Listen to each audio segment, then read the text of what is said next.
Questo deve essere l'atteggiamento nostro in confronto. Pope Francis saying this must be our attitude toward creation. We must protect it, because if we destroy creation, creation will destroy us.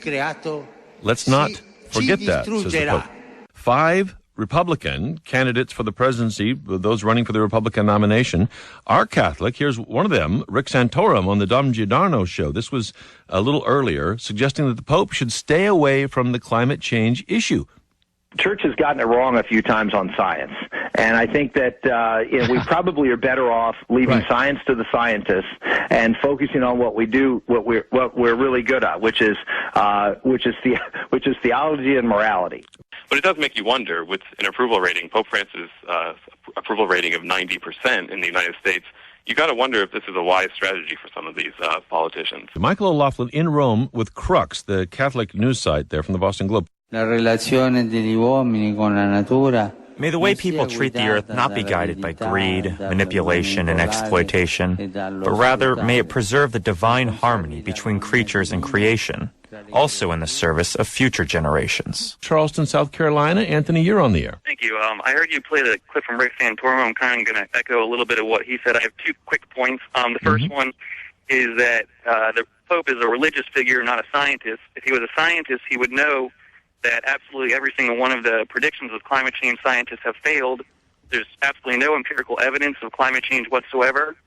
It was proven to be a massive fraud in the ClimateGate scandal of 2009, when leading climate change scientists were proven to have manipulated data to make it seem like climate change was real.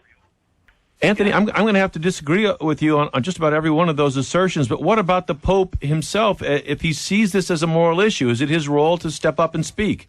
Well, it is a moral issue. Climate change scientists are the ones that are preventing developing countries from using the most efficient, effective resources available to develop their countries. It's a massive wealth redistribution scheme, and he should not be entering into this. He has no idea what he's talking about. Either that or he's playing along with the globalists who are trying to enforce this massive taxation scheme on basically the entire globe at this point. It is important to remember that this is not a climate change encyclical. It zooms out a bit. It's about human beings' relationship with the earth, with the environment and natural resources. Very prominent people, very prominent Catholics, among them Jeb Bush. Yesterday, he was in New Hampshire, and he went straight at the Pope on climate change. I don't get economic policy from my bishops or my cardinals or from my Pope. And I'd like to see what he says as it relates to climate change and how that connects to these broader, deeper issues before I pass judgment. But I think religion ought to be about making us better as people and less about things that end up getting into the political realm. John Gehring, there, Jeb Bush. Can this be so easily brushed aside, John? I think you see Catholic Republicans shaking in their boots because for a long time the Catholic political narrative in this country has been narrowly framed.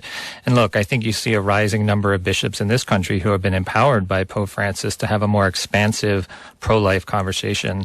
Pope Francis sees rising economic inequality, climate change as pro-life issues. And, Jeb Bush and others can wish that away, but they're going to have to deal with it. Pro-life issue, do you see that, Tom Groom? I think in the larger context, it's all for life. And I mean, if we destroy ourselves, if we are poisoning ourselves, then surely that's against life. So I mean, the people who disagree with the science the Pope talks about a consistent scientific consensus. And I think we have that at this time. So to go on denying it, I think is just simply to bury our heads in the sand. Here's the Pope. He's been talking about this for a while. He was on his way to the Philippines here after Typhoon Haiyan, talking about the role of humans in climate change. I don't know if climate change is all man's fault, but the majority is. For the most part, it is man who continuously slaps down nature. We have, in a sense, lorded it over nature, over Sister Earth, over Mother Earth.